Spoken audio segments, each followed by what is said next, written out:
Scunthorpe United had lost 4-0 at home to Exeter City this afternoon. Love it. Open wide for some soccer!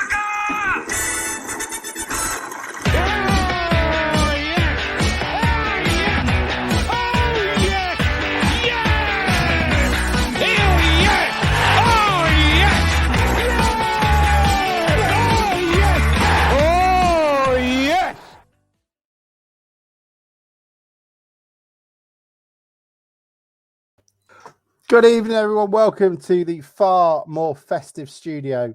I'm trying to work out cameras so it doesn't make me look massive. But welcome along. We are joined today by Dr. Wheatman himself, Henry Barber, who is come away as a part-time supporter, has finally come in and shown himself. He will come on to that in a short while. But he's graced ourselves with his presence, as has Scott Woodthorpe. He's joined us from across Pennines, where there are actual train services and motorways. He's going to tell us what it's like to live in the life of Riley. And joining us from the south coast, the one man who tries to up me by being more southern than I am, Tom is well from. Hopefully, that's not a hotel waiting room. Everything all right your end, Tom? Yeah, fine, thanks. Good. And I hope you don't mind a bit of a peek behind the curtain. We are in my living room for once, rather than my specially assigned Grimsby Town room, which the people at the French Embassy saw this week and were much delighted as they were trying to guess what football team it was. It took about an hour and a half. But things that also took about an hour and a half, which were just as awkward and just as painful, and I'm not talking about the Formula One. I'm talking about our game against Chesterfield. I was lucky, one of the lucky souls that didn't go to our eighth, seventh defeat, whatever it was. But I'm told all is not lost. Henry, you were there. You finally bothered to go. How was it? I guess there's a few sort of areas that I'd want to cover. I think just on the game itself. 1-0 defeat. Ultimately, they've had one clear-cut chance, and their 200 grand strikers buried it. It was a classic. We've made one defensive error, given away a soft free kick at the end of the game in a dangerous area. We've not cleared the ball after the first ball in, and he's just buried it. It was a good finish. It is what it is. I think on our side, we had two clear-cut chances. Harry Clifton missed his header in the first half, and Crooks, just after their goal, missed his sitter from about 6 yards out. And that's really been the difference in the game. I thought we cancelled out the top of the league. I thought they looked a decent side. Like Tashimanga up front looked really good. I think he looked dangerous. He's the kind of player a bit like Podge or Bogle when we went up last time. You know, against the smaller or weaker side, he's probably going to bag loads. But I thought playing a back three, managed to get one. Yeah, I mean, but playing the back three, other than the set piece, playing the back three against him worked really well. I thought Longe King and Waterfall and Pearson did a really good job against their front line. And I think going into it, when we didn't have McAtee, we didn't have Sousa, we didn't have Hunt, we were kind of limited in terms of who we had available. So no complaints in terms of how we set up with the three at the back, which I think the one criticism you'd say in the first half is the wing backs didn't get forward at all. So we were a bit pinned back, but they didn't create anything. I thought the back line did a really good job. And the one time they did get through, Krokum made a good save just before half time. I think the midfield three, there's only those three midfielders available, really. I thought Clifton provided a lot of energy and has probably been my player of the season so far. I think having Fox and Coke together in midfield, I think showed its limitations in terms of the lack of mobility. And also, I think it limited us towards the end of the game because I think Hurst probably wasn't comfortable taking a midfielder off without replacing one of them because they were lacking energy. They were getting tired. I don't think he wanted to go without three in the middle. And not having a replacement midfielder to offer a change in shape kind of limited us. And then up front, I thought Taylor was fairly quiet. He was playing just behind Bell. I thought Bell grew into the game. Bit quiet in the first half, but put himself about in the second half. I think they had two giant centre halves marking him, and they did a really good job stopping him for the most part. But in the second half, I thought he worked really hard and put himself about well. So after about 70 minutes, it was pretty even, really, against top of the table. Neither team had, other than the Harry Clifton header, really created anything noteworthy. They hit the bar from a bit of a fluky cross. And then I think a lot of the criticism yesterday has come from not making any subs. And you look at the bench, I think we had Revan, John Lewis, and then two wingers. We had Scannell and Maguire-Drew, and I can't remember who the fifth substitute was. But I think in terms of attacking subs, he took Taylor off and brought John Lewis on, which, I mean, you can berate John Lewis, I think, is showing his age a bit. But for 20 minutes, hang on, we can't gloss over this. If the sort of even a hint of a criticism of John Lewis comes from Henry's lips, yeah, I know, but the rest of the world has got pitchforks. He's your number two striker, and I think that shows the kind of difference in terms of where our squads are at, like in terms of their attacking options and who they brought on as substitutes, and that's really all we had available. And like I said, I think the other options were, if you were to change players early, you're looking at changing shape and bringing wingers on.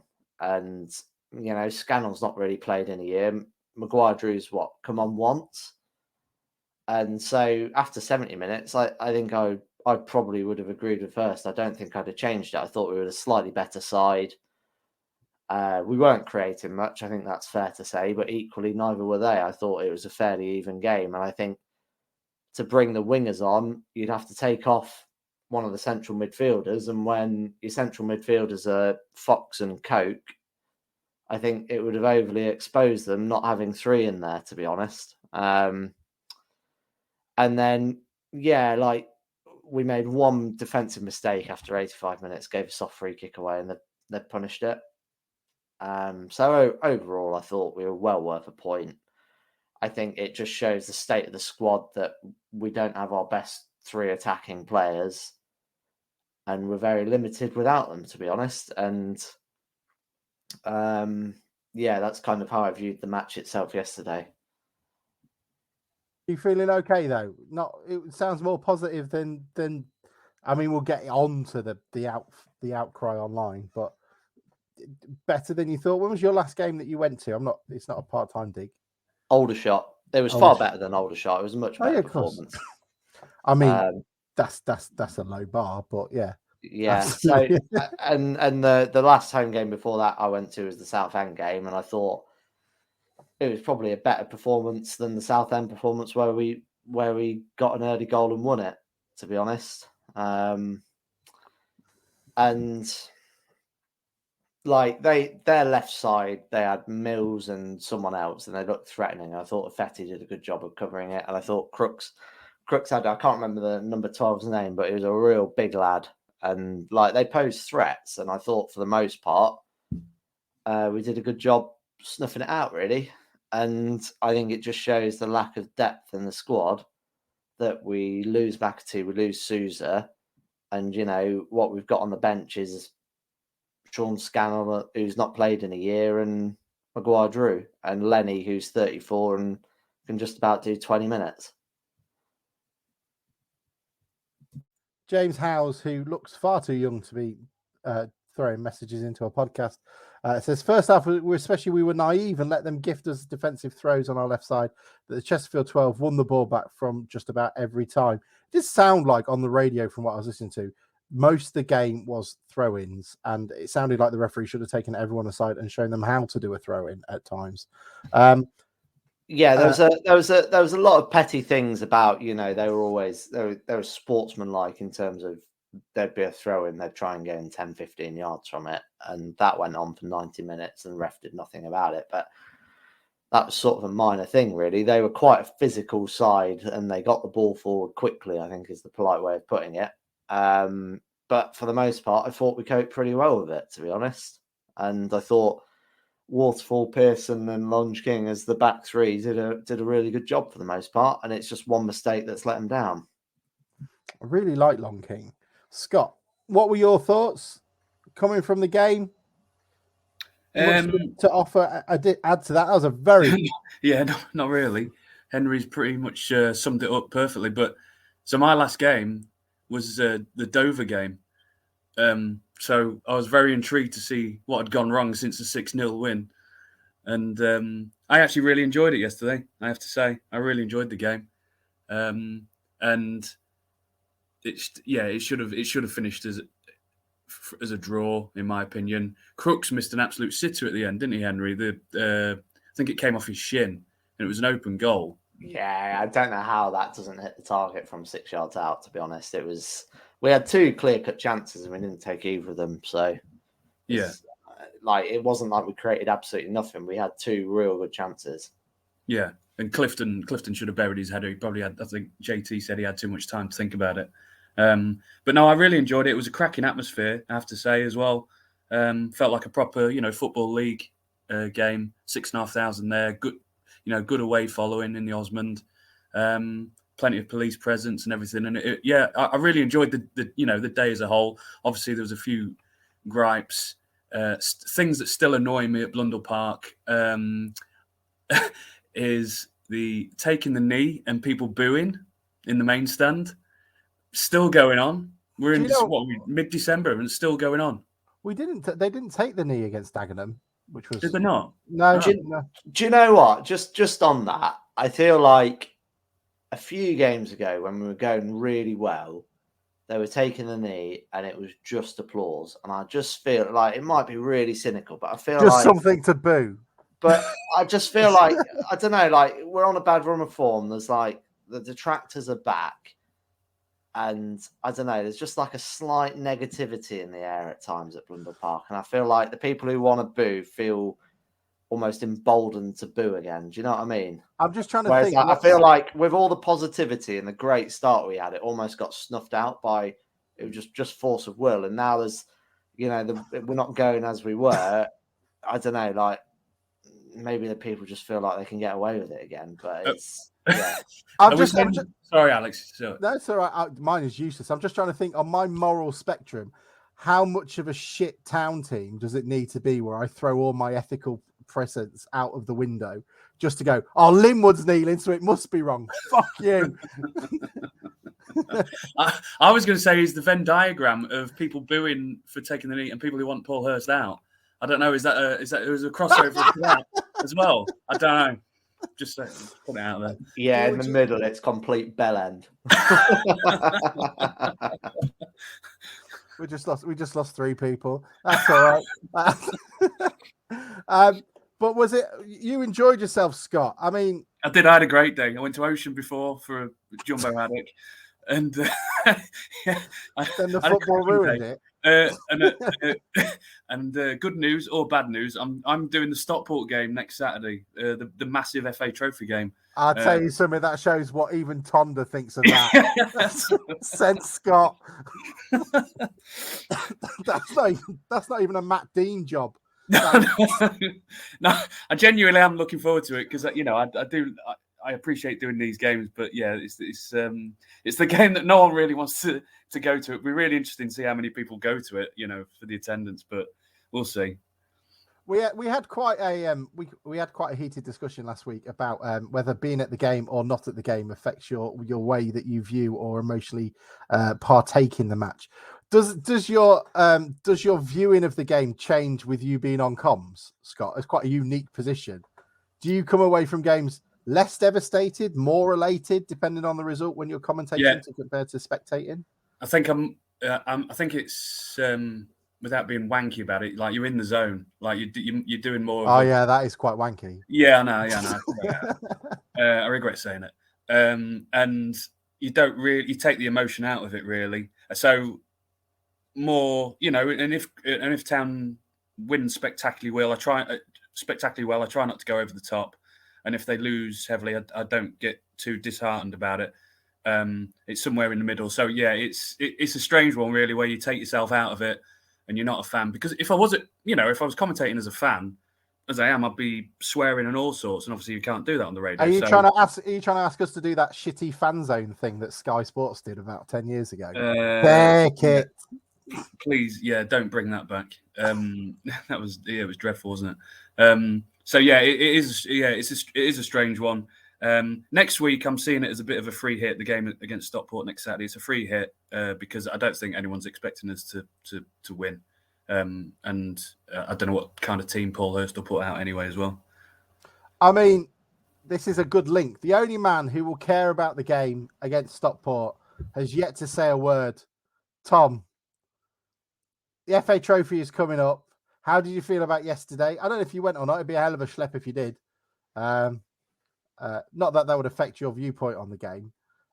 What were your thoughts? With what you listened to? Yeah, obviously disappointed that we didn't win. I think whilst I was disappointed, I wasn't particularly surprised. It sounded like what Henry said, basically, that it was a really close game and one chance was probably going to win it, or the team that tucked away their clear-cut chance was going to win it. And Chesterfield did that. The throwing thing annoyed me because it's not just in the foul throw thing. It's not just in that game where it happens. It happens all the time at all levels of football, seemingly now. And, from my point of view, I think that's probably the most basic rule and easiest rule to enforce in the whole game. It's a foul throw or it's not a foul throw. And people go, it's not important, but it is, isn't it? Because if you do a foul throw on level with your 18-yard box, you've just handed over a great opportunity for a team to launch a set piece into the box. I mean, look, if you don't follow the rules that are in place, chaos can reign. Anyone who's watching the Formula One would agree. And you could incorrectly crown the wrong person world champion, couldn't you? Yeah, exactly. Not bitter at all, Alex. Fuck them with your orange shirts on. You wouldn't have us wandering around. That's, by the way, with the Dutch fans, that's proper wanky. That's our equivalent of wandering around in fucking full arm, like Camelot Crusader shit. Because that's about fucking William Orange fucking taking over half of the Caribbean and alike, just, being a twat. So fuck you lot, you racist cunts. Anyway, I'm done. Not that I'm bitter. I'm still not over Schumacher knocking Hill out in '94. That lives rent free in my head. More than Paul Joyce or Ross Joyce, whatever the fuck that prick's name is. I'm fine. Tom, sorry. No. Fuck's sake. Get it off your chest, mate. And yeah, imagine what it would have been like if I was there. I think the lineup wasn't particularly surprising. We've obviously got a few players out. McAtee being obviously a huge miss for us, especially in a game like that. So it's I don't really have any qualms with how we set up. I know a lot of people were saying it lacks ambition and all this lot, but I think if you set up and say, "Oh, let's go 4-3-3 or 3-4-3 against a team that's basically free scoring, arguably going into the game, the form team in the league, you're going to set yourself up for giving them tactically, no doubt, more opportunities. I think just because you set up in a formation that's 5-3-2 doesn't mean you're setting up to just draw. I think or to not lose. I think you're just setting yourself up to try and give yourselves, with the players you have available at that moment, the best chance of winning the game. So I think that's quite a harsh criticism. And like Henry said, this who was at the back post, Crooks, who missed the chance. And and Clifton missing chances. In those games, you have to take those chances, and obviously we didn't do that. So, yeah, disappointing, but not particularly surprised. And I don't think losing to top of the league warrants the implosion that ensued online, which I thought was quite entertaining personally. But... So can I ask a controversial question? We always talk about Hurst having that this baggage that he's had being our previous manager can affect him. People are waiting for him to be kicked out and are looking for the opportunity to boo him out and Hurst out. Grimsby fan for life. I haven't put your message up, but he's put it out like this.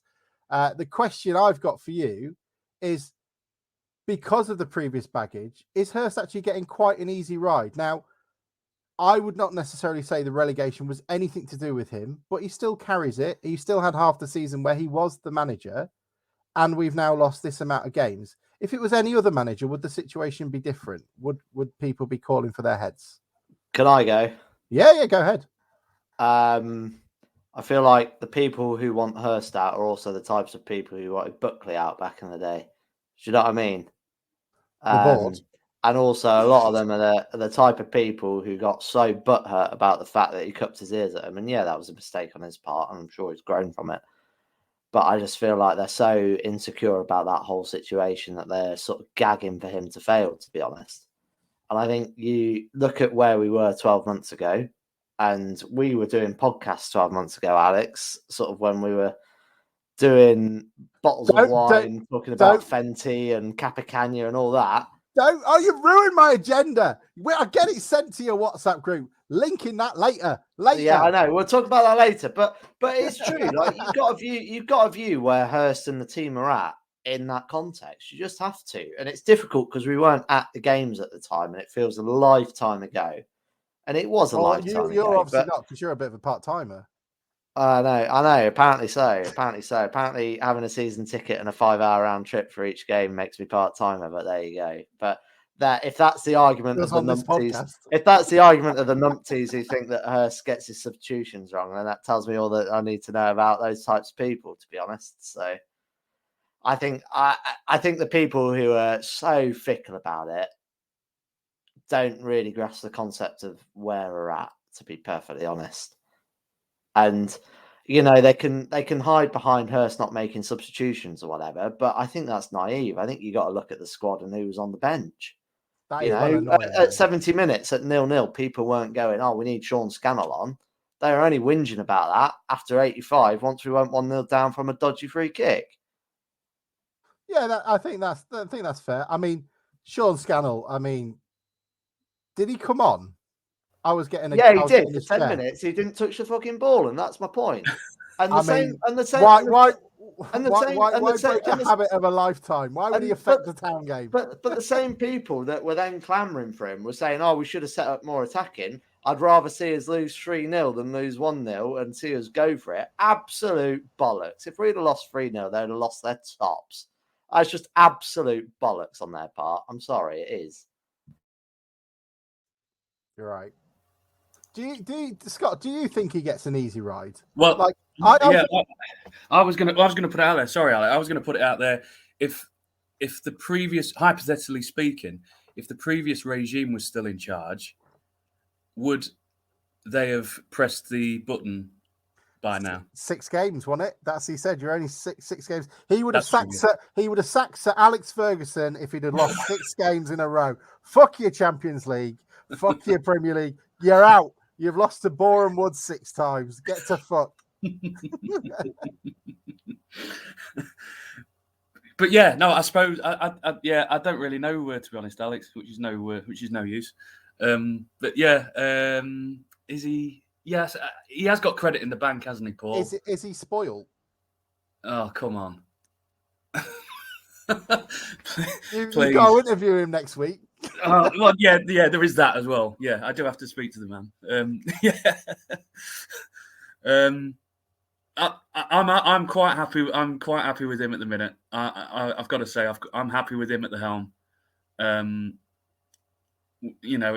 right, it's not a great run at the minute, but just the people that want him out, they were so vocal about it as well. Deary me, who do they want? Who do they want? Poch is free, isn't he? See? I think the thing is, though, with that type of person who wants to change quickly, it doesn't matter who they want, because after 6 games, they'll want the same again, because the squad's not in a state where a manager will magically change things.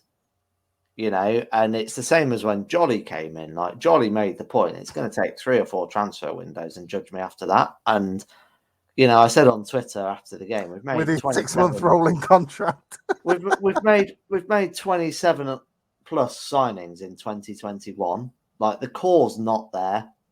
And, you know, it's going to take 2 or 3 more transfer windows before we get to the point where the last period of success we had was when we had Paul Hurst, but also we had a squad where all we had to do was add 5 or 6 players a summer. We're nowhere near that position yet. And it's also worth taking into consideration. Look, people were delighted when Shaw Pearson came back. They absolutely loved it. Captain of Wrexham, Moneybags Wrexham, they wanted to keep him. He hasn't been the player I think that Hurst wanted, hence the game time. Coke as well. People were overjoyed that Coke had signed for another season. I don't think he's the player that Hurst expected him to be this season. I think he's that leader. I've said it far too many times, so apologies for just regurgitating the same shit. He was this season's Disley. He was going to be our leader in the middle of the park, and he just isn't up to it. His legs have gone. There is that point where you can, you know, fall off a cliff, and he may well have done that. Though people are saying that he was all right a bit yesterday, but I don't know. I think there are these things on the top of it. Ryan Sears deciding to go for a little bit of a joyride at 4:00 in the morning. That's another thing. There's quite a few bits that don't go your way, and I think sometimes it's very hard to tell a football fan to just be patient and just, you know, wait. But I mean, after Dagenham and Redbridge, as long as the performance is there, I don't care. But if you play shit like you did at Aldershot and Dagenham, I'm fucking coming for you. And it's the players. It's not Hurst. I think it's the players. Tom, you had your hand up about an hour ago. What were you going to say? Well, there's a few things I want to say now. I think that for me personally, I think it's very, given all of the circumstances that we were in last season, it's very hard to blame. I know there are people out there that do. I think it's very hard to blame Hurst for getting relegated last season, because he basically renewed the squad in January, and then that was almost entirely like a new squad of players that were in and around the first team. So they needed, like, some of them needed a month to even get up to speed because they'd not been playing, like Lenny and Giles Coke. So really, we gave ourselves about 2.5 months to actually save our season. So from my point of view, I'm judging him on this season, and this season he's won 50% of his games, and he's got the nucleus of a squad that he wants going forward. I would argue that Coke and Pearson were not re-signed to be playing week in, week out. I think they were re-signed to be senior voices in the dressing room as much as players who are going to give us 90 minutes every week. I think we saw last season with Coke, and I think all of us knew deep down with Pearson's age as well that they probably weren't going to be those kinds of players. But I think what you would expect them to bring is, if you are looking to maybe shore up a game with 20 minutes to go, you could bring one of those two on. Like, Coke's really good at just sort of keeping the ball moving when you're in possession. And Pearson is generally pretty solid at the back. So I think you have to judge Paul Hurst on this season. And I think at the start of the season, given where we've come from, and I have been playing this tune for weeks now about perspective. We were rock bottom this time last year. So I think playoffs was probably a reasonable target at the beginning of the season, and we're around about that mark at the minute. There's a proper little production thing in the background. Can any of you guys see the comments that are coming in? I don't know if you... Yeah. Cool. All right. Okay. Right. Henry, do you want to take a few? So Stephen McDade. So this is Stevens. Do you want to read them out and I'll flick through them? Right. So Stephen McDade, how can anyone call for Hurst to be out? Short memories. Remember what happened the last time he left. Shouldn't even be in the conversation. Massive overreaction. John High, why drop Towler, our best player this season? I think that's an interesting one. I think Hurst said that he had to drop someone. And I think you look at the back three and I thought they had a good game, to be honest. But I think there's question marks. I think, we signed 15 odd players this summer, a lot on loans, a lot till January. How many are going to come back? I think, is Towler one of those that might disappear in January? Also, why was Sears on the bench? Oh, he's a drinky. So Drinky, driving. So Jack Brighton said Afete has been really poor recently too, and I don't agree with that yesterday. I thought first half he didn't get forward very well. I thought him and Crooks both were sat back and didn't push forward. But second half, I thought he did really well. He pushed forward. He got sort of behind their fullbacks and really sort of cracked on. I thought he had a good game myself. I mean, that's my opinion. Jack has a different opinion, but I thought the whole back five and Krokum were fine yesterday, to be honest. I think one thing that I before I go to Tom, I was going to say, we had more time to prepare for this season than anybody else in this league. And I think we can attribute our blistering start a bit to that. We gelled more. We were more up to match fitness than the other teams were. And now they're just coming up to our level, which I think is one of the reasons why we belted out of the gates at 900 miles an hour. And now everybody's caught us up, not to mention with the problems we've got. That's just my thought. James Howe said, Bell flicked the ball onto an advancing midfielder yesterday. Coke had a 3-yard head start and still lost the race to the ball. I mean, we've all had that moment, James, in life. If that was Clifton or Fox, I assume if it was Clifton. I would say Fox looked like his legs were in sand at times, to be honest. Looked like it took him 5 steps to sort of get them moving. Can I say something controversial? I think yesterday showed the lack of mobility of both Fox and Coke, to be honest. And that's probably why he put them in a 3 to try and hide that.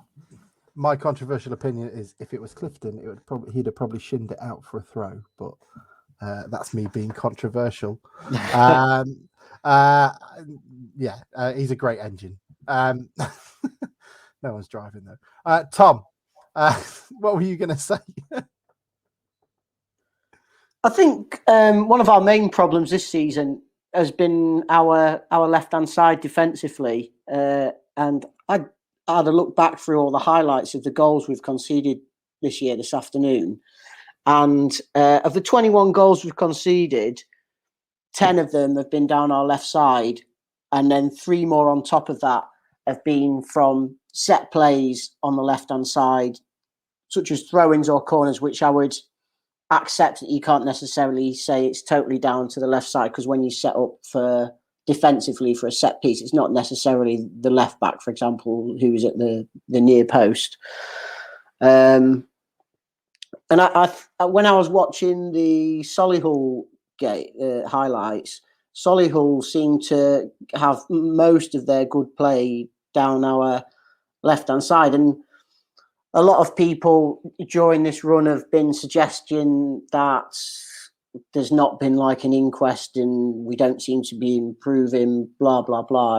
And I doubt that Paul Hurst and Doig are just sitting on the hands going, oh, well, we can't do anything. We'll just wait for it to get better naturally. I think they're working on it all the time. But I do find it interesting that we seem to be particularly weak on the left because the games that I've seen, I think Crooks and Clifton have actually played quite well.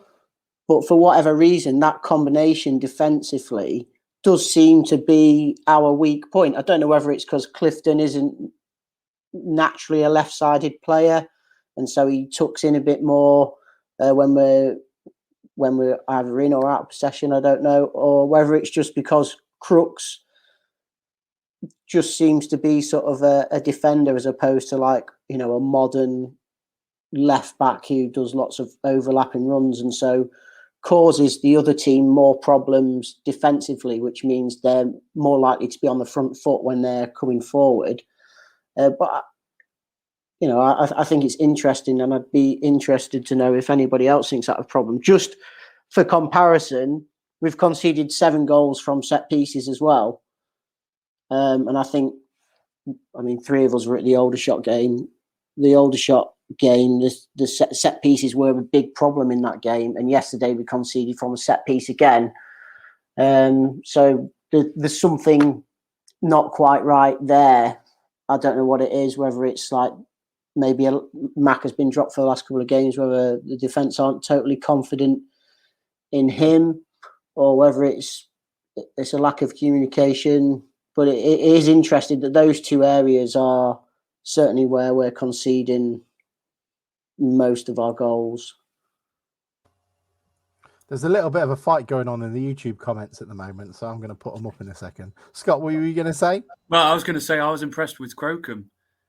Yesterday, I thought he was really commanding in goal.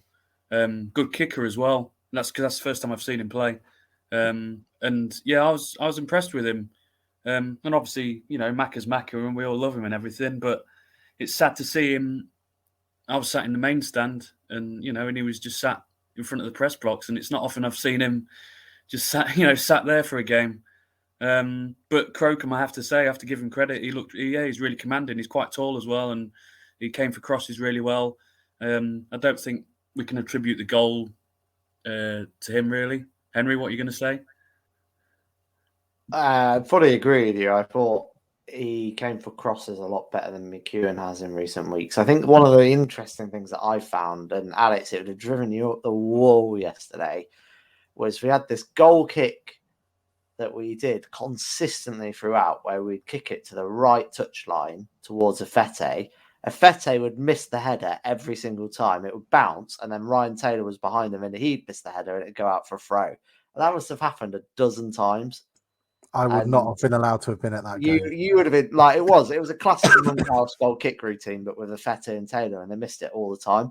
And it wasn't just on, like, Krokum was being told to do that clearly, and some of the times he kicked it straight out, but a lot of the times he got the ball bang on the money, and we just missed it. But that was quite a frustrating part yesterday. That wound me up at times. Jack Brighton just on the short corners, I think it shows when McAtee and Hunt aren't there, because Fox's deliveries were atrocious. I think that's why they did the short corners, because we couldn't get it past the first man anyway. That doesn't sound like a Paul Hurst team. Yeah. Has anybody got anything else to say? Tom, you said you wanted to say. I'm going to behind the curtain. I want to say something about our left side, and people basically suggesting we are massive at this level.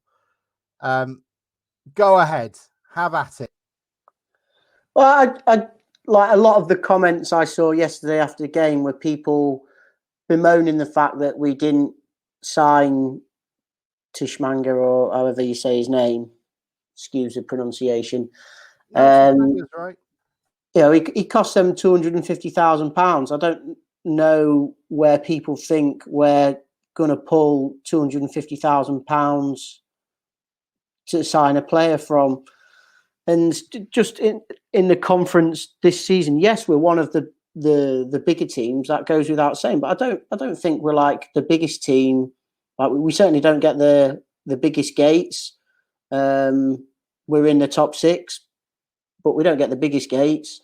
We're not even in the top 2 for biggest gates. And I certainly don't think we have bigger budgets than Wrexham, Notts County, Chesterfield, or Stockport, judging by the players that they've signed.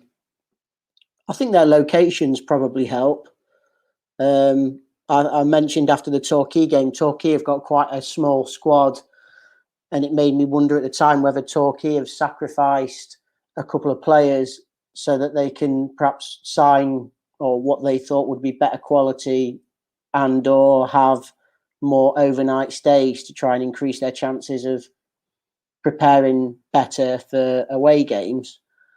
And I think location-wise, that affects our budget that people seem to forget. Like, a lot of players who play for Town live in digs which are paid for by the club. Now that is going to eat into your budget.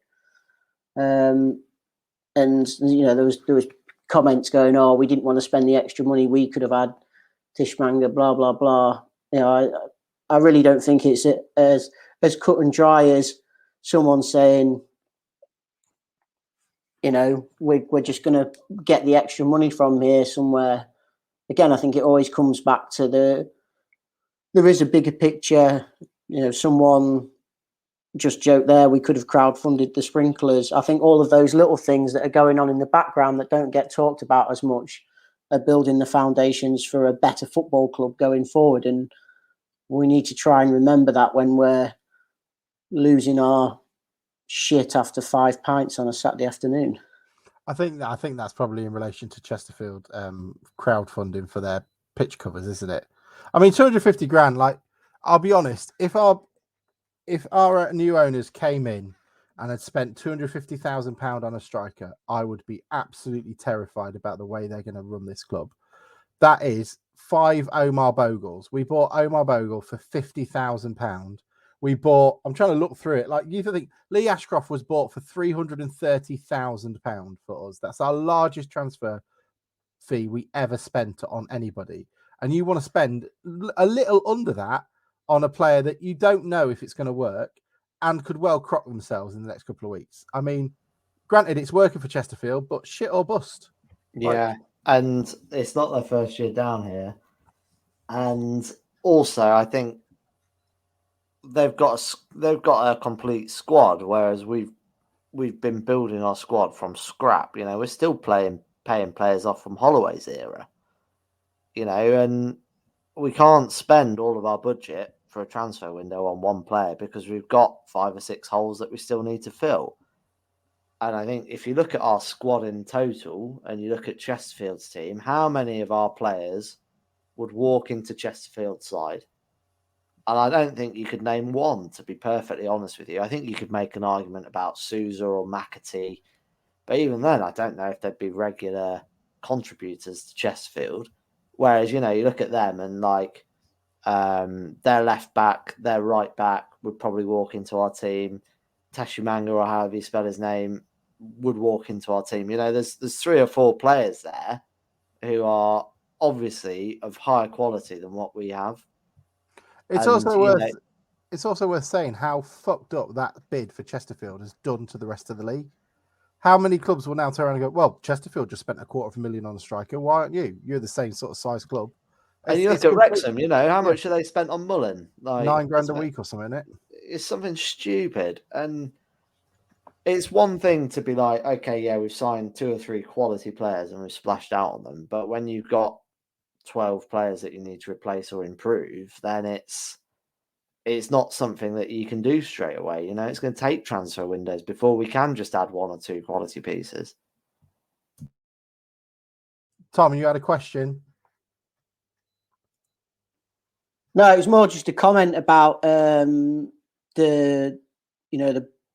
other clubs spending a lot of money and how that makes it difficult for the league. I was listening to the Price of Football podcast recently, and Kieran Maguire on there said that one reason clubs don't publish their accounts, they sort of delay the publishing of what is so that they can control what information other clubs have about their finances, especially when it's coming up to a transfer window.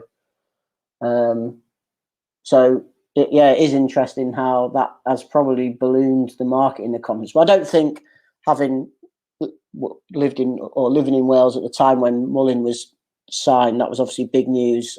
I think the more accurate estimation of his wages is sort of 4 to 5 grand, which was what Akindi was allegedly on at Lincoln when he was there. I think £9,000 in the conference is a bit of a stretch. £250,000. Yeah, but here we are. So I'm going to go with 9,000. If you don't like it, I'll fight you in the car park. What was the next one? I guess that was really it on that one. I mean, anything else to add on that? I mean, we should really talk today. Marks a special anniversary.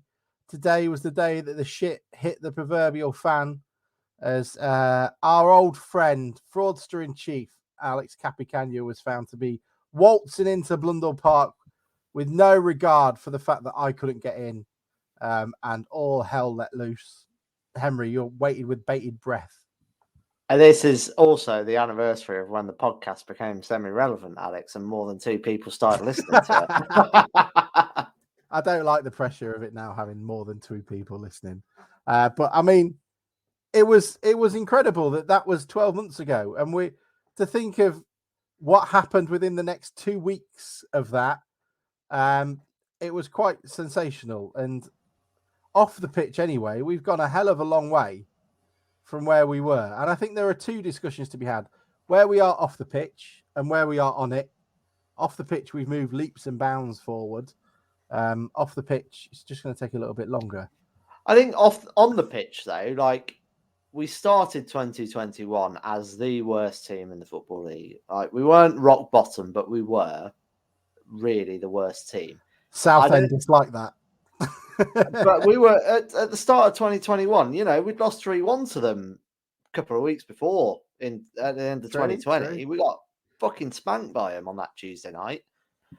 And you know, we finished that season bottom, but I don't think we finished the worst team in the league, to be honest. The way we were a mid-table team end by then, weren't we? And I think, you know, there's always talk about how the top half of the conference would be comfortable in League Two, and to be honest, I think this Grimsby team would spank the Grimsby team in 12 months ago.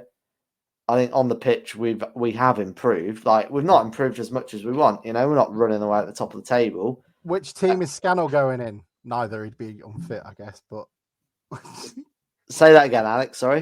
Which one would Scannell go into? I'm sorry, you're breaking up. We're breaking up. Yeah, my internet's dodgy. It don't matter. It wasn't worth it. It wasn't worth it. Move on.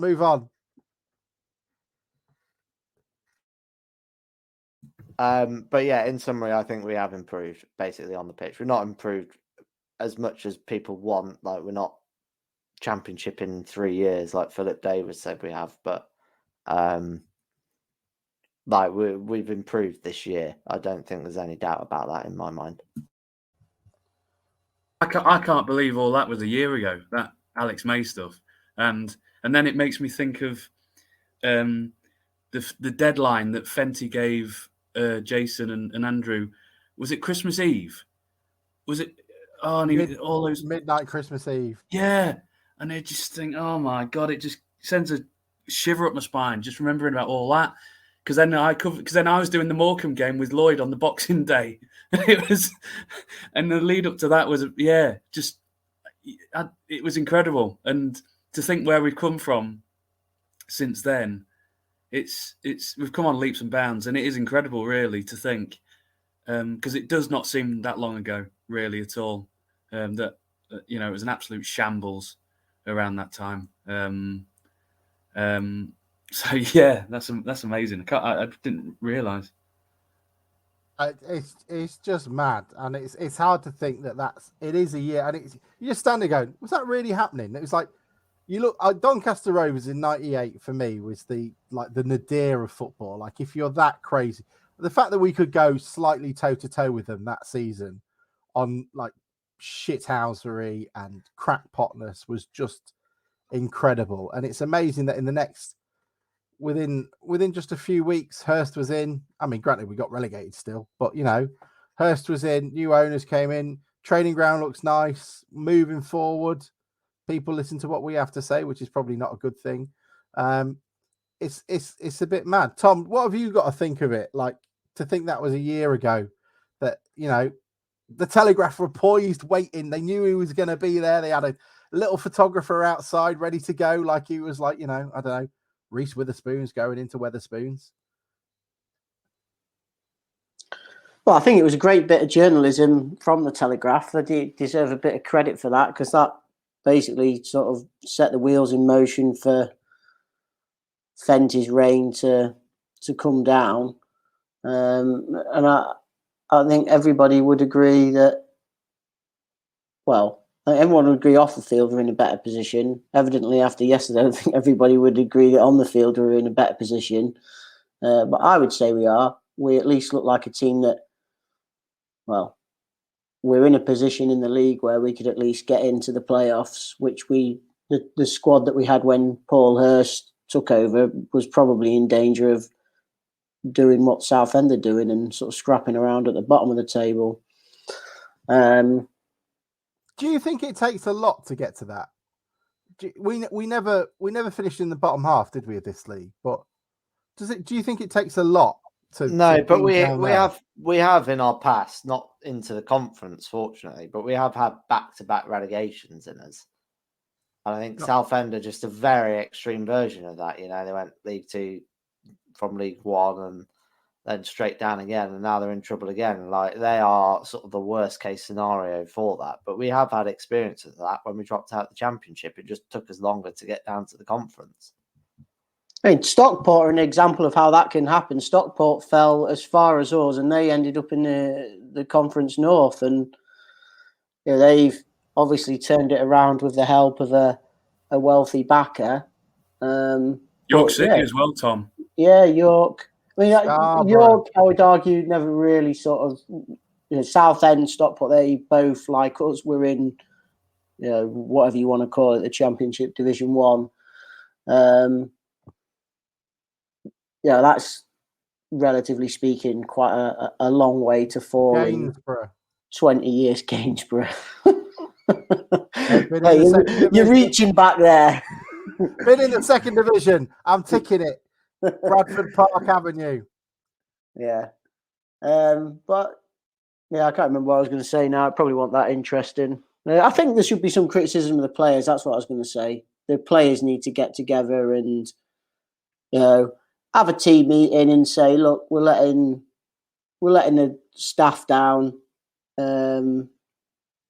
We need to pull ourselves together and get over this incident, which has clearly affected the squad, in my opinion. What? Am I not allowed to say that for legal reasons? No, you are. No, sorry. You're waving at me. No, stop. I think Henry is getting ready because there's some sort of sports event going on. Oh yeah, yeah. I'm gonna have to leave you, gents. But my final thoughts, I think, were TH, mate.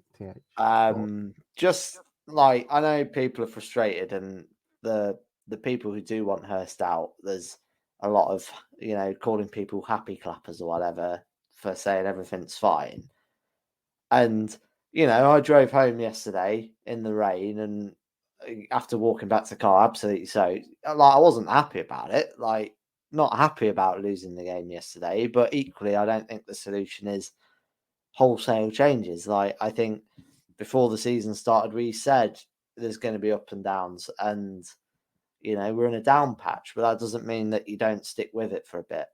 And I think the start of the season has showed that our very best 11 playing its very best is very competitive in this division. And no, Tom, losing 1-0 to the top of the league isn't that bad. We deserved the point yesterday. Like, we played pretty well in my mind. So, you know, it's the fact that we're saying, you know, stick with it, and there's going to be up and downs, and, you know, it might not be perfect for a year or two. It doesn't mean that we should just bin it, because there's no magic solution in football. And in my mind, looking at the whole picture, in 2021, we've improved on and off the pitch, and we're on the right track. So that's kind of where it's like, yeah, it was disappointing yesterday walking away after a late defeat. Like, we're all disappointed. But that's not a reason to spit your dummy out about it. You just got to stick with it sometimes, and it will pay off. I think Alan Pouton's the magical solution, but there we go. Anyway, bolt up, go Chargers. Ciao. I don't know what we said. Yeah, whatever. What's that? I don't know. What is it? This is snooker Scottish Open final. Is it that? That's the one. Yeah. Yeah, I'm the watching one, that. Bases are loaded and stuff. Do you think, is this FA Trophy game come at a good time then, or a bad time? Obviously, I think Hurst will mix it up with the team. Hang on, I've got to say so. I've got to remove Tom for this one so he doesn't hear it. no FA Trophy game is a good game or comes at a good time. Tom, welcome back.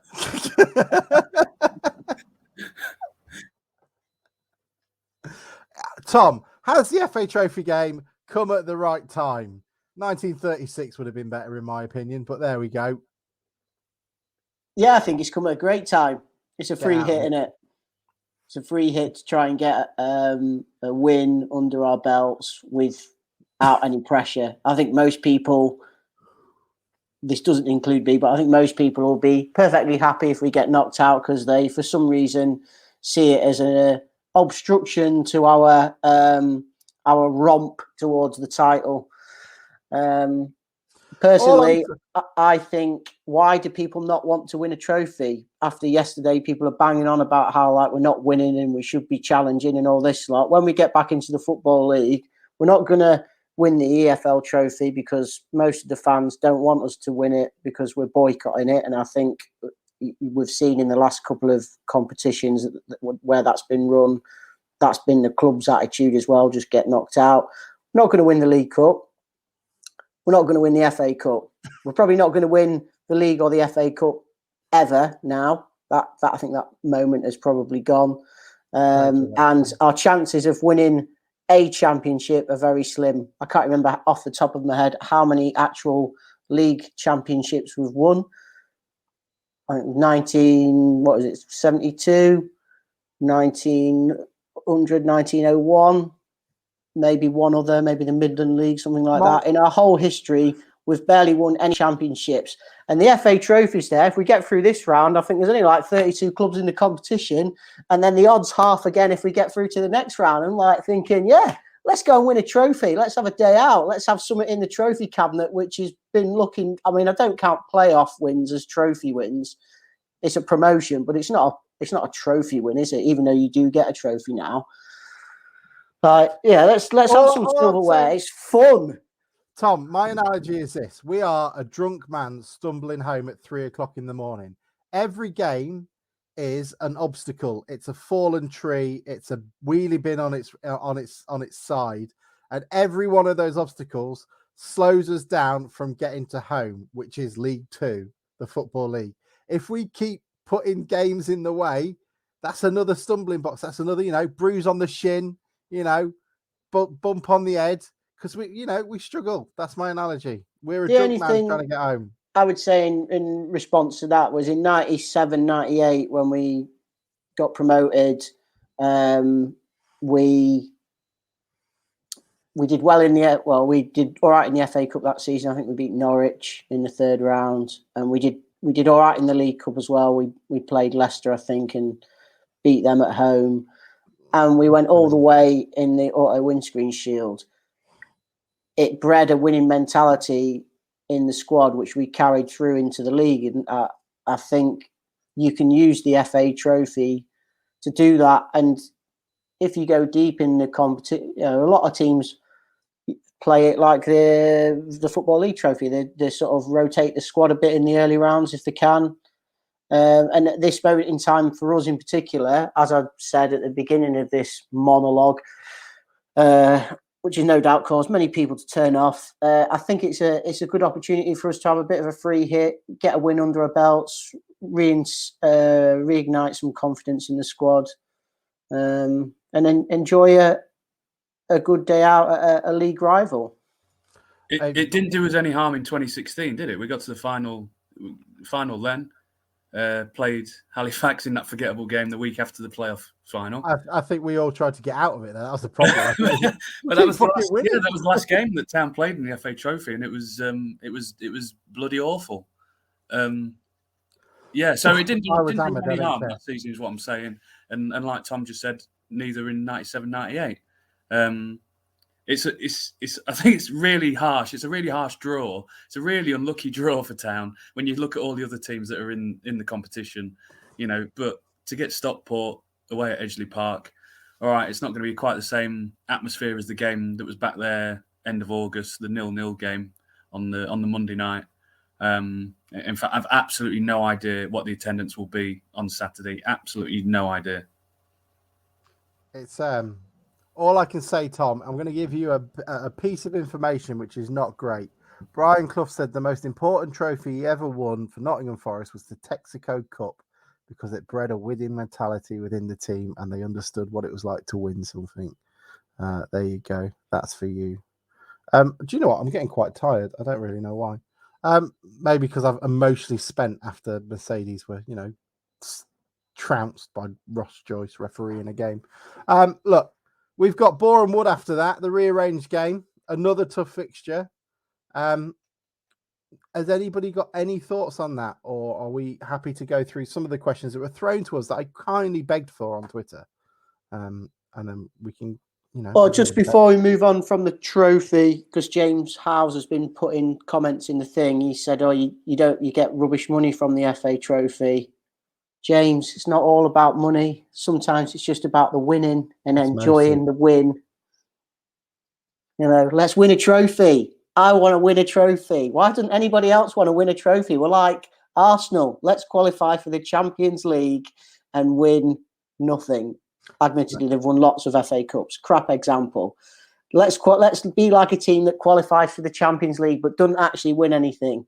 When they do all the football annuals, only the teams that win trophies and promotions are in there. It's mostly about the money, though. But yeah, I get what you mean. What was it? What's the next one? Boreham Wood. I can't even begin to garner an opinion on Boreham Wood.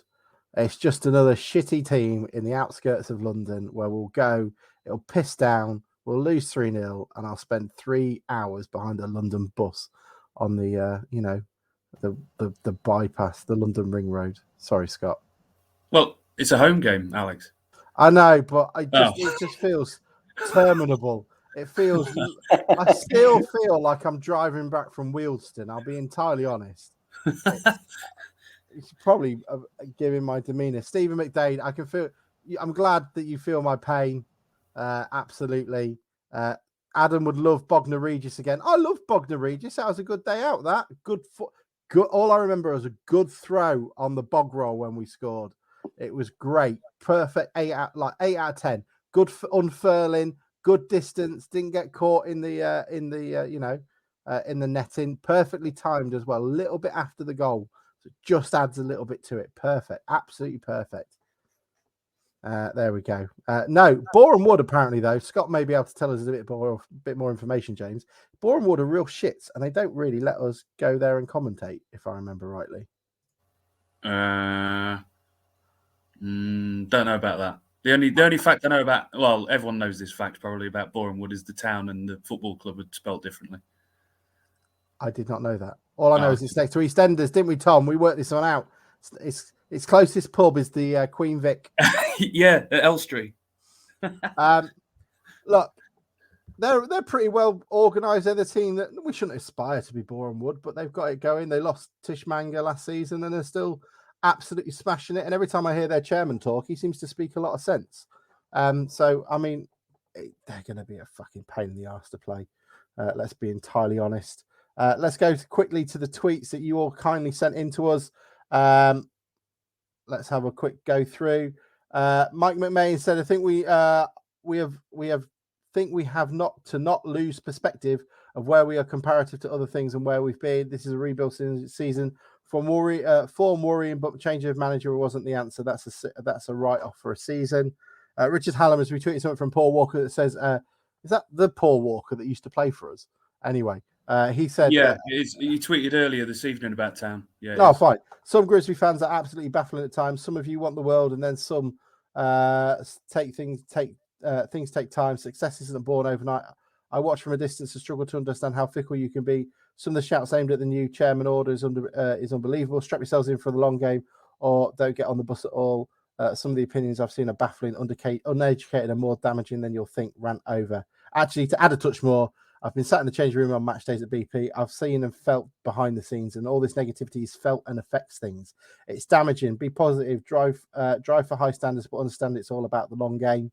Then Richard Ham, Hurst Out Brigade are in a minority. Many, same as the first time around, still upset by the Ear Cup.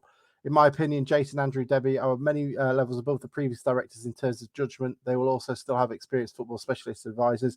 They also know what is happening behind the scenes, football-wise, with player mentalities. It'll be a long time before I back my judgment of other fans uninformed by background knowledge, especially despite over theirs. It's painful at the moment, but you can stick your Hurst out where the sun don't shine. Grimsby XR says, reality check is needed. We've lost 7 out of 8. Only won by more than 1 goal. We're a new team under a new regime, and it'll take time. Yes, we've all love a stiff return to the leagues, but so would all other big clubs in the National League. John Kershaw says, I think we should score more goals. No disagreement. Paul Parker says, difficult to find ways to win with so little time on the training ground. I thought we've had quite a bit on top, Paul. As I said earlier, like I don't think any other team has had more time on the training ground given our beginning of the season. But at the moment, I guess it's quite hard. Any good team needs to be hard to beat before anything else. Would add negative Hurst fire, but need to get back to that before anything else. For me, that means Fox and Clifton legs aside from Cokes. Krokum keeps his place, and Crooks Towler, Pearson and Fetty at the back. I really like Hunt, but would substitute his quality on the ball for some more insurance. Oliver Swaby said, wingers, dangerous, tricky, exciting wingers. We have 2 in the things. Why are they being left out? Same goes for Towler. James Howes. James, you've had enough. I'm skipping yours. Krokum has done more to prove he deserves a run of games. Commanding performance, one of the very few positives on another wise poor performance. More importantly, that's diving headed from the town fan in the lower Findus over at least 3 seats was worthy of the match of the man of the match award alone. Scott, did you see that? I didn't see it, but sounds like an effort that was.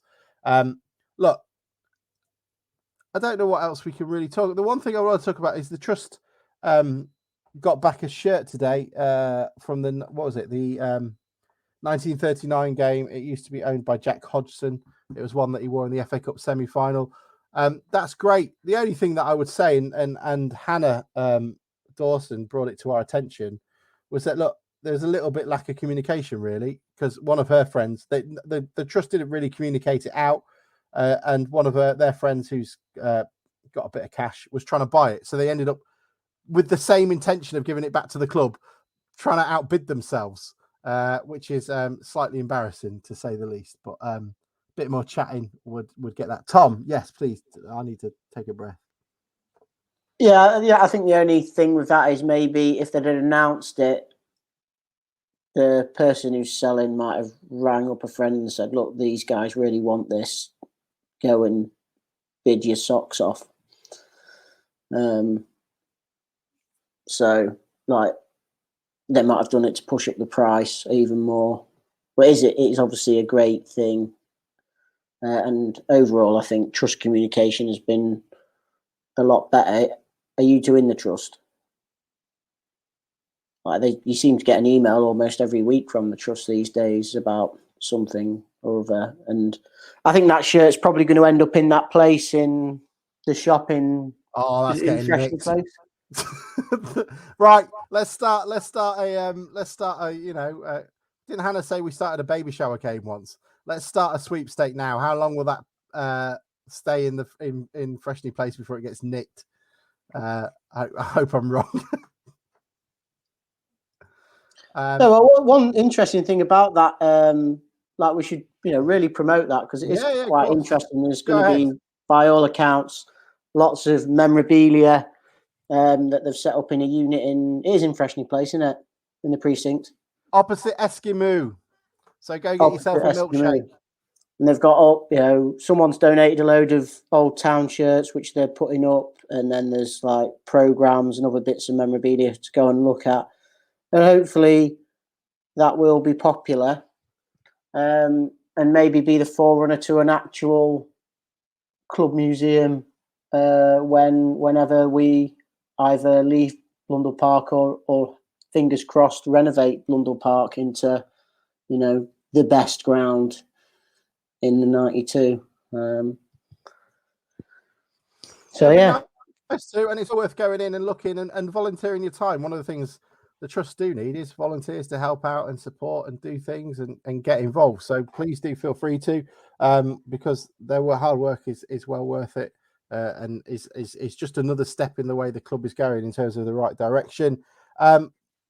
We were going to talk about the women's team, but Dale has obviously left his position. I don't know anything more than that. I don't know if we've got no replacement yet. I find it a bit strange, Alex, that there's nothing from the club about that. Imagine if it was Paul Hurst that did that and said I've left, and then the club never released a statement. I don't know. I'm not sure if any questions have been asked to the club about it from any media outlets. I'm not sure, but it just seems to have passed by. It just seems to have passed by without comment. Really, it's bizarre, and I've absolutely no idea. And I thought, the club were improving communication and being more transparent, and they have been. It's been great, but this thing just seems to have been glossed over, really. But yeah, I see that the women's team are still, supposedly having games. So who's taking them? Who's taking their games? Who's manager? I've no idea, to be honest, what's going on there. I mean, Scannell's not doing much. Maybe he can, pop along and, help out. I mean, he doesn't have to do much running. Not that he did yesterday. But Danny Rose, he's still kicking around. No, there's a 5G mast near the women's game. They won't go near it. He'll do one side of the pitch, but he won't do the other. That's the only problem. Look, yeah, it's a shame because ideally, in my head, you'd get a perfect world. You'd get updates every day, like your calendar would update you on. I've got a calendar in my phone that tells me when all the town games are. I'd love it that included women's games, the youth games, and it told me where they were. That if you're an 1878 member or if you're a season ticket member, these games are free to attend, and they'll do their best to put them. Hopefully, if we get a new training ground in town, you'll be able to go along and go and watch these games and get a bit more involved. And I know the youth team games used to be on a Cheapside, like in the morning of a game. Like the idea that the club could put on a quick bus, you pay a couple of quid on it to get from Cheapside to Blundell Park for the match would be great. A bit more communication and a bit more effort. But again, probably the club would need volunteers and support for that. Like if you can get down there, film a game, it'd be great to watch them. It'd be nice to watch some live football from town because we don't get fuck all at the moment unless it's on BT. I don't know. It'd be nice to have a bit more. That's one thing we can improve, I think. And hopefully the women's players and team are doing really well. But it'd be nice to get some more on because we did with good intention, much like the club, it's sort of fallen by the wayside, and that's not great. Tom, you got anything to add on that? You're a proponent of football in other ways. In other ways? No, only that the game I went to yesterday, the sub keeper got subbed, which I quite enjoyed. Don't see that very often these days because of so many substitutes. So there was a keeper in goal. Yeah, he got subbed off, and then the sub keeper got subbed off as well. The first one got an injury to his leg, and the second one, I think it was suspected concussion. That's what it looked like. Okay, so then an outfield player went in goal, which hardly ever happens, and is always exciting because sadly the opposition didn't really test him, so there was no calamity. That's amateur. That is. I mean, it probably was, but like shoot on sight. Shoot on sight. What is going on? 80 yards out. Have a go. Short corner. Defended a short corner. Lob it long. He's going to tie it at some point, isn't he? Has anyone got any AOB before we wrap it up and go our separate ways? Good. Well, look, if I don't speak to any of you beforehand, have a lovely Christmas. You too, Alex. Yeah, Max Verstappen will never be world champion this year. Not in my heart. But yeah, thank you very much, everybody, for joining us. We shall see you next Sunday. That's not Christmas Day or anything, is it? Good. And I hope we provided some distraction from Boris Johnson bullshitting on live TV. But Tom, thank you very much for your time. Thank you. Scott, enjoy Stockport. Will do. Someone has to, aside from Tom. Good. Right. See you all later. Bye. Bye. See ya.